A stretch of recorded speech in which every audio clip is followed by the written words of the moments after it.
Assalamualaikum. Halo sobat semua. Salam jumpa dengan kita di channel Good Mood Santuy. Masih bersama saya Kevin, saya Billy, dan saya Ricky. Di sini kita akan bercerita tentang kisah-kisah yang menarik. Jadi tetap bersama kami di Good Mood Santuy. Ingat ya sobat, tetap jaga kesehatan dan lakukan 3M, yaitu mencuci tangan, dan tetap menjaga jarak. Jangan lupa untuk like, komen, dan subscribe serta bunyikan tombol loncengnya agar teman-teman bisa mendengarkan cerita menarik lainnya. Terima kasih. Enjoy the video.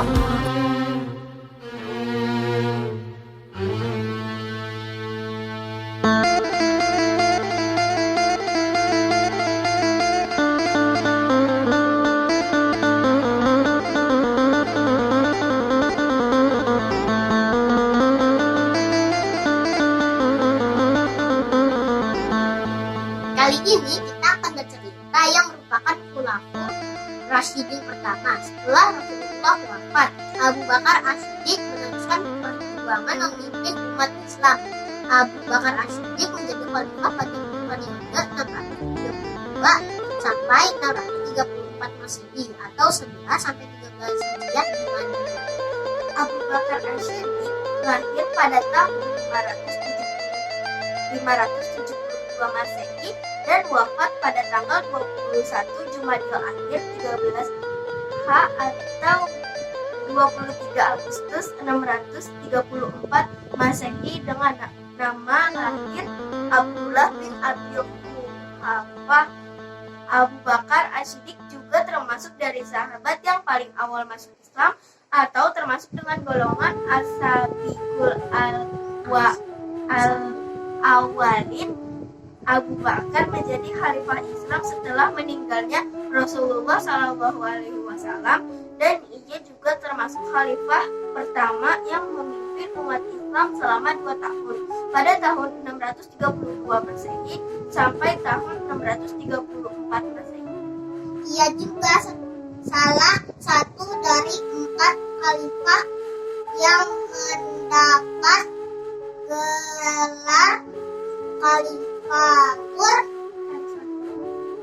ar-Rasyidin, pemimpin yang diberi petunjuk. Nama lengkap Abu Bakar As-Siddiq adalah Abdullah bin Utsman bin Amir bin Amr bin Ka'ab bin Sa'ad bin Tayyib bin Murrah bin Ka'ab bin Luay bin Ghalib bin Quraisy. Nasabnya menyambung dengan Rasulullah SAW.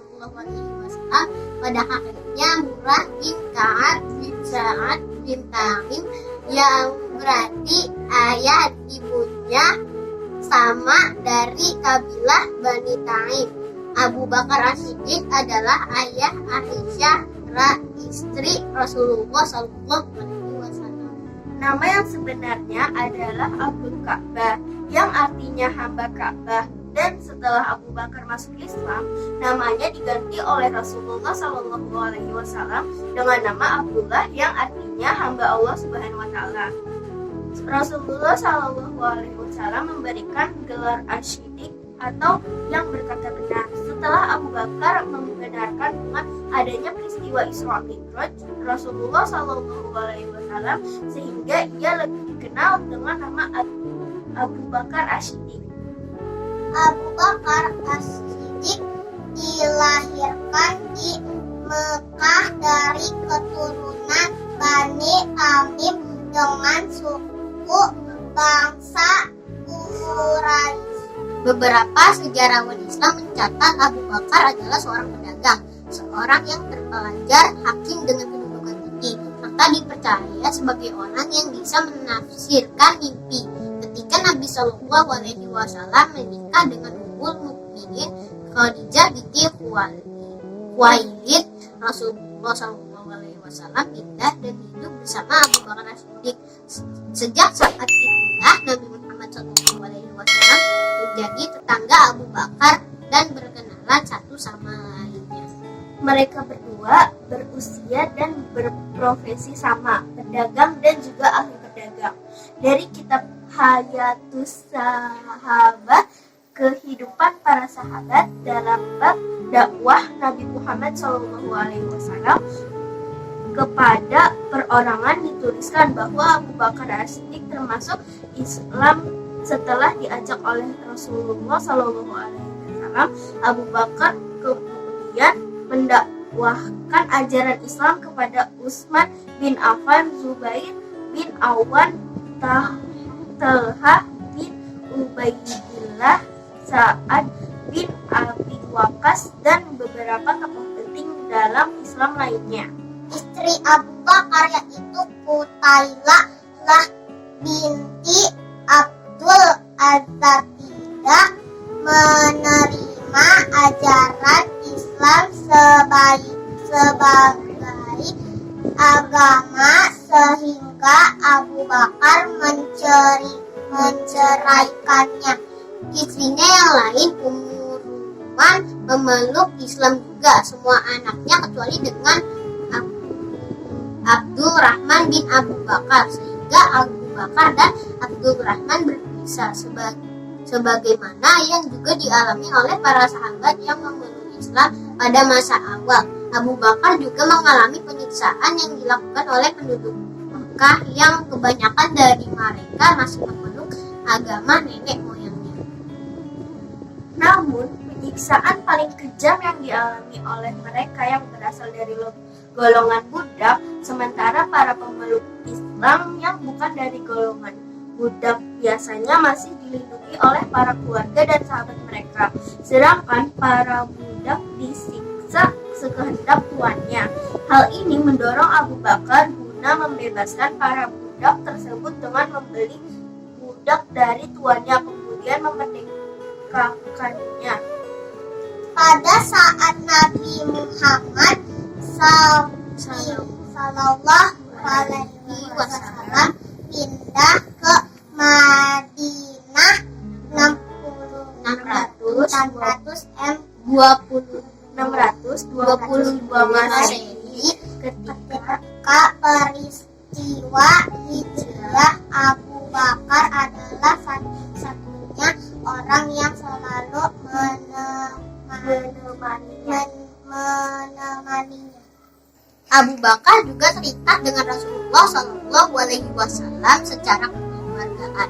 Aisyah, anak perempuan Abu Bakar, menikah dengan Nabi Muhammad Shallallahu Alaihi Wasallam.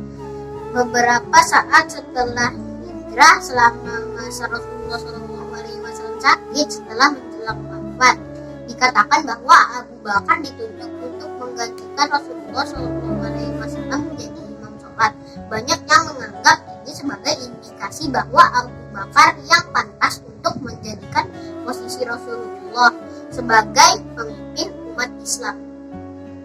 Bahkan setelah Rasulullah Shallallahu Alaihi Wasallam telah meninggal dunia, Abu Bakar As-Siddiq dianggap sebagai sahabat yang paling tabah menghadapi meninggalnya Rasulullah Shallallahu Alaihi Wasallam ini. Segera setelah kematian Rasulullah Shallallahu Alaihi Wasallam, dilakukan musyawarah di kalangan para pemuka kaum Muhajirin dan Ansar di Madinah, yang akhirnya menghasilkan ditunjukkannya Abu Bakar sebagai pemimpin umat Islam atau Khalifah Islam tahun 632 Masehi. Semangat keagamaan Abu Bakar mendapatkan penghargaan tinggi dari umat Islam, sehingga masing-masing pihak dari kaum Ansor juga Muhajirin menerima dan membayarnya dengan sebagai pemimpin umat Islam setelah Rasulullah Shallallahu Alaihi Wasallam. Setelah pembayatan, Abu Bakar RA diangkat sebagai khalifah. Beliau RA berpidato, "Hai saudara-saudara, kalian telah membayar saya sebagai khalifah kepala negara. Sesungguhnya saya tidaklah lebih baik daripada kalian. Oleh karenanya apabila saya berbuat baik, maka tolong dan bantulah saya dalam kebaikan itu. Tetapi apabila saya berbuat kesalahan, maka nasihatilah saya. Taatlah kalian kepada saya selama saya taat kepada Allah Subhanahu wa taala dan Rasul-Nya. Dan janganlah kalian menaati saya apabila saya berbuat maksiat pada Allah Subhanahu wa taala dan Rasul-Nya. Pidato Abu Bakar di atas penunjukan bahwa sebagai khalifah beliau tidak pernah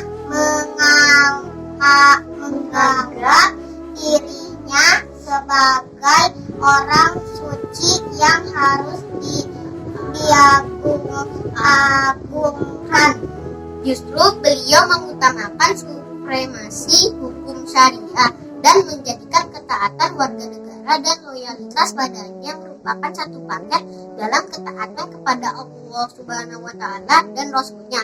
Beliau menjadi hukum Allah sebagai standar untuk menentukan salah dan benar yang harus diikuti, tidak hanya oleh rakyat tapi juga penguasa. Sebelum memeluk agama Islam, Abu Bakar radhiyallahu anhu terkenal sebagai orang baik, lembut hatinya, suka menolong dan memberi maaf. Setelah memeluk agama Islam dan berkuasa sebagai khalifah pengganti Rasulullah SAW dalam memimpin negara dan umat, Abu Bakar radhiyallahu anhu adalah orang yang benar-benar memahami sabda Rasulullah SAW. Ya Allah, siapa saja yang diberi tanggung jawab pemimpinnya urusan pemerintahan umatku dan menimbulkan kesulitan bagi mereka, maka persulitlah dia. Dan siapa saja yang memerintahlah umatku dengan sikap lembut bersahabat kepada mereka, maka lembutlah kepadanya. Hadis riwayat Muslim. Namun sebagai khalifah, beliau harus menjalankan kepimpinannya dengan Al-Quran dan Sunnah Rasulullah SAW dan wajib menjaganya agar supremasi hukum syariah tetap terjaga. Oleh karena itu, dalam mempertahankan kedaulatan hukum syariah, Abu Bakar tidak segan-segan mengambil tindakan tegas bagi siapa saja yang hendak menghancurkan umat Islam, seperti yang beliau lakukan kepada kaum muslimin yang murtad dan tidak mau membayar zakat. Setelah mendengar kabar wafatnya Rasulullah SAW, sekalipun para sahabat yang diminta pendapatnya masih mengampuni tindakan orang-orang yang tidak mau membayar zakat itu selama mereka masih sholat. Tapi Khalifah Abu Bakar tetap dalam pendiriannya. Di depan kaum muslim, beliau berpidato, wahai kaum muslim, ketahuilah saat Allah mengutus Muhammad, kebenaran itu Islam selalu diremehkan dan Islam dimusuhi, sehingga banyak orang yang enggan memeluk Islam sebab takut disiksa. Namun Allah Subhanahu wa taala menolongnya sehingga seluruh bangsa Arab bisa disatukan di bawah naungannya. Demi Allah, aku akan tegakkan agama ini dan akan berjuang di jalan Allah sampai Allah memberikan kemenangan atau memberikan surga bagi orang yang terbunuh di jalan Allah, dan akan memberikan kejayaan bagi orang yang mendapat kemenangan sehingga ia akan dapat menjadi hamba yang berbakti dengan aman. Demi Allah, jika mereka tidak mau membayar zakat meski hanya seutas tali, pasti akan aku perangi walaupun jumlah mereka banyak sampai aku terbunuh. Sebab Allah Subhanahu wa taala tidak memisahkan kewajiban zakat dari kewajiban sholat. Lihat Al-Kandahlawi, Hayatus Sahabat, juga Kanzul minimal setelah pengangkatan Abu Bakar sebagai beberapa masalah yang mengancam persatuan umat Islam saat itu muncul. Beberapa suku Arab yang berasal dari Najd dan Hijaz membangkang kepada Abu Bakar sebagai khalifah baru dan sistem yang ada. Beberapa di antaranya menolak untuk membayar zakat walaupun tidak menolak agama Islam sebelumnya. Beberapa dari yang lain kembali memeluk agama dan tradisi lamanya, yaitu penyembahan berhala. Suku-suku tersebut meyakini bahwa hanya memiliki komitmen dengan Nabi Muhammad SAW, dan dengan kematiannya komitmen itu sudah tidak berlaku lagi.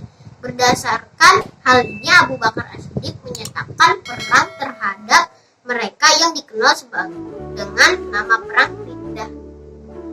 Dalam Perang Riddah terbesar umat Islam memerangi Ibnu Habib al-Hanafi yang lebih dikenal dengan nama Musailamah al-Kadzab, yang artinya Musailamah si pembohong, yang mengaku dirinya sebagai nabi baru menggantikan Nabi Muhammad SAW. Pasukan Musailamah kemudian dikalahkan pada perang Aqrabah yang dipimpin oleh Khalid bin Walid. Sedangkan Musailamah sendiri terbunuh di tangan Al-Washi, seorang budak yang dibebaskan oleh Hindun, istri Abu Sufyan, karena sudah berhasil membunuh Hamzah, singa Allah, di waktu perang Uhud. Al-Washi kemudian memeluk Islam dan bertaubat serta mengakui bahwa dia melakukan kesalahan atas pembunuhan Hamzah. Al-Wahsy pernah berkata, "Dahulu aku membunuh seorang yang sangat dicintai Rasulullah atau Hamzah, dan kini aku telah membunuh orang yang sangat dibenci oleh Rasulullah SAW, yaitu Nabi palsu Musailamah al-Kadzab."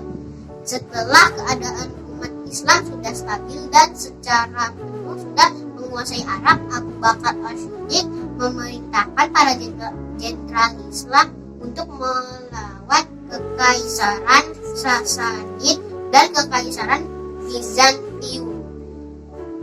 Khalid bin Walid sebagai panglima perang telah menaklukkan Irak dengan mudah, sedangkan ekspedisinya ke Suriah juga meraih kesuksesan. Abu Bakar juga berperan dalam mempertahankan teks-teks tertulis di Al-Quran.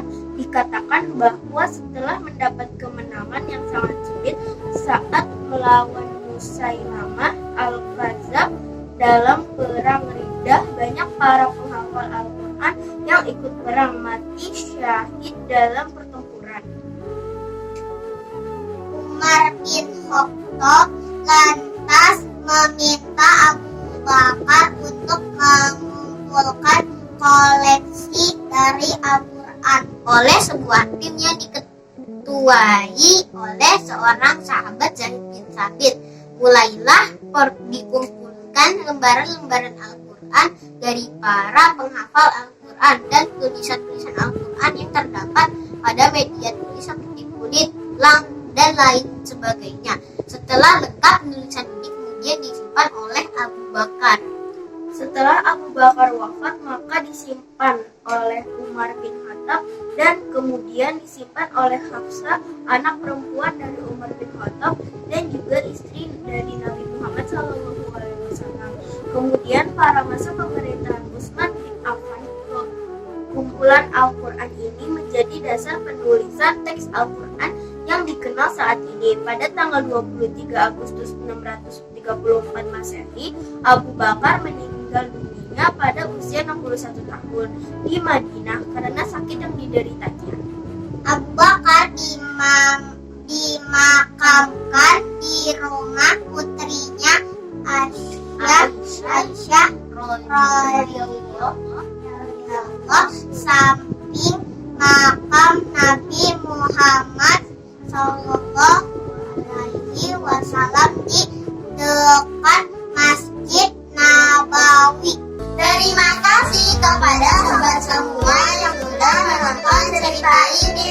Tetap nonton video kita karena masih banyak cerita yang menarik lainnya. Sampai jumpa di channel